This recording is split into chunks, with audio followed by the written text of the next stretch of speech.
이슈 칼럼 이어가도록 하겠습니다. 미중산업경제연구소 조용찬 소장과 함께합니다. 안녕하세요, 소장님. 예, 안녕하십니까? 네, 우리 시장도 힘들었지만 지난주에는 3%가 넘게 미국 시장이 밀려 내려왔는데 경기 침체 우려 아니었습니까? 장단기 금리가 역전됐다 이런 얘기가 본격적으로 나온 건데 자, 궁금해지는 게 이렇게 역전이 금리가 된 이후에 경기 침체가 찾아왔었다라고 하더라고요. 그 시기를 좀 논해볼 수 있습니까? 네, 작년 말 샌프란시스코 연방은행의 연구 자료를 보면요. 1980년 이후에 발생한 미국의 5차례 경기 후퇴 과정에서 10년과 2년물의 금리차가 역전이 발생한 뒤에 경기 후퇴까지는 평균 21.8개월 정도가 걸렸다고 합니다. 최근 90년대부터 시간을 좀 좁혀보더라도 한 26개월 정도 걸렸는데요.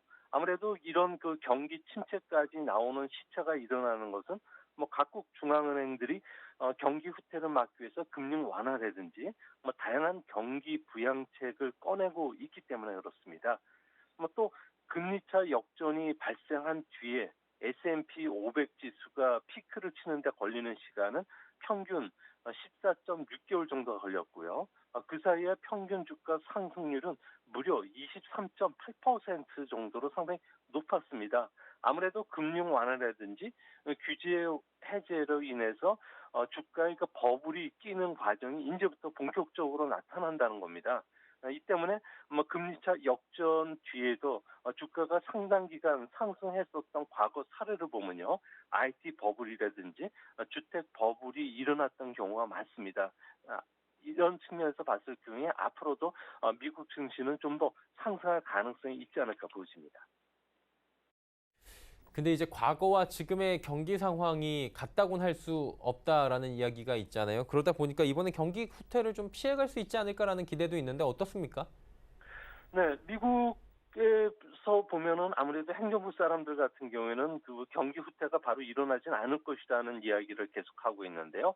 이는 세 가지 필요 조건이 충족돼야지만 경기 후퇴로 이어질 수가 있기 때문에 그렇습니다. 첫 번째는 인플레이션 압력이 높아져서 미국이 금융 긴축에 들어갈 때 경기 후퇴가 진행되는 거고요. 이외에도 자산과 신용 버블이 붕괴되는 문제, 그리고 원유 가격 급등과 같은 내부적 쇼크가 일어나야 됩니다. 지금은 물가가 2% 근방에서 안정이 돼 있고요.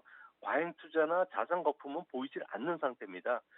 버블 정도로 측정하는 시카고 연준의 비금융 부분의 레버리지 지수죠. 이는 신용 확대 과열 정도로 보여주는데 현재는 마이너스 0.3%에 불과합니다.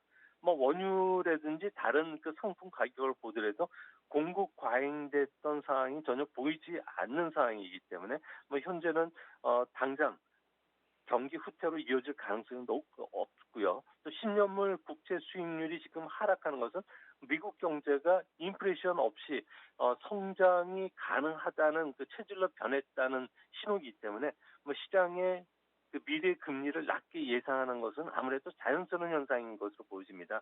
이 밖에도 이번 주에는 잭슨 미팅도 있고요. 여기에서는 각국이 금융 공조를 할 가능성이 높지 않을까 보여집니다. 또한 9월달 FOMC에서도 금리란을 단행할 가능성이 높다는 점에서 시장의 불안 심리는 시간이 가면 갈수록 조금씩 해소되지 않을까 보여집니다. 그러니까 한마디로 장단기 금리 역전이 무조건 경기 후퇴로 가는 건 아니다라고 말씀을 하셨는데 그래도 전조가 지금 나오고 있다라고 이야기가 나오는 만큼 실물 경제나 신흥국들의 영향이 있지 않을까 이런 우려도 있잖아요. 이 부분은 어떻게 해석하는 게 좋습니까?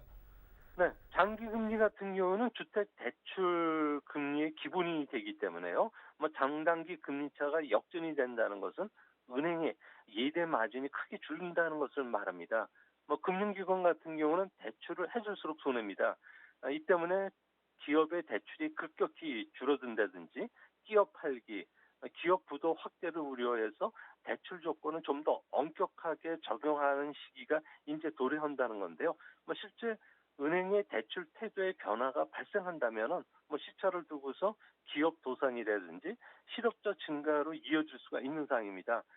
다행히 이번에는 장단기 역전에도 은행 대출 태도가 비교적 안정되어 있고요. 또 신용 위험도 변화 조짐이 거의 없는 상태입니다. 뭐 걱정스러운 점은 이런 그 민감한 시기에 불확실성이 커질 수 있느냐 여부인데요.